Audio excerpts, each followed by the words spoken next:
Welcome to our geometry series. Today, we are exploring the beautiful and mathematical world of symmetry.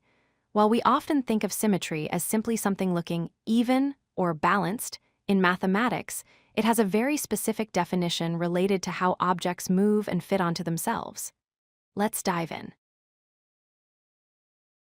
To understand symmetry, we first need to understand rigid transformations.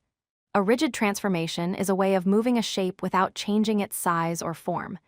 There are three main types: translation, which is sliding, rotation, which is turning, and reflection, which is flipping.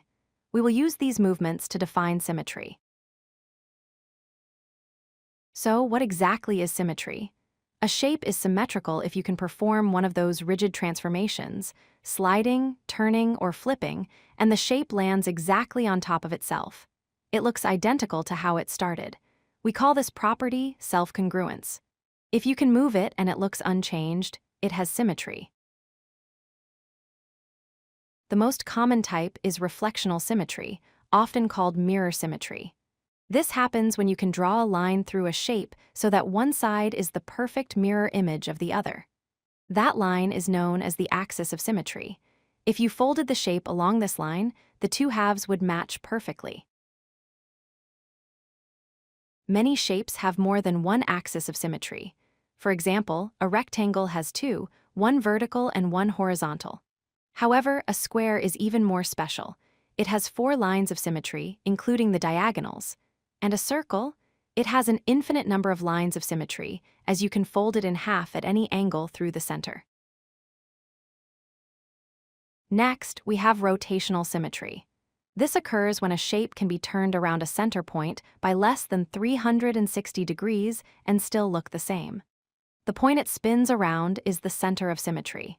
If you spin it, and it matches its original position before a full circle, it has rotational symmetry. We measure rotational symmetry using the order of rotation.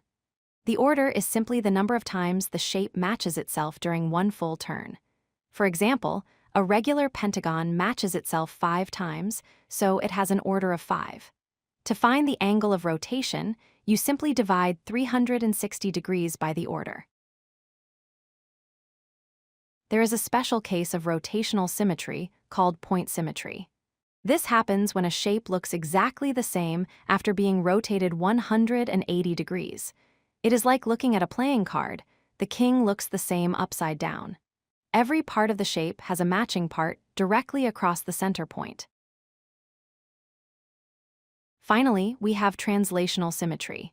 This is found in patterns that repeat over and over, like a wallpaper border or a tiled floor.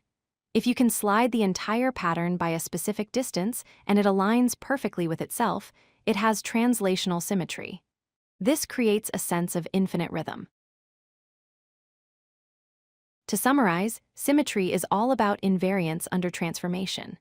Whether it is reflecting across a line, rotating around a point, or sliding along a vector, symmetry describes the rules that allow objects to map onto themselves. Recognizing these patterns helps us understand the structure of art, nature, and mathematics.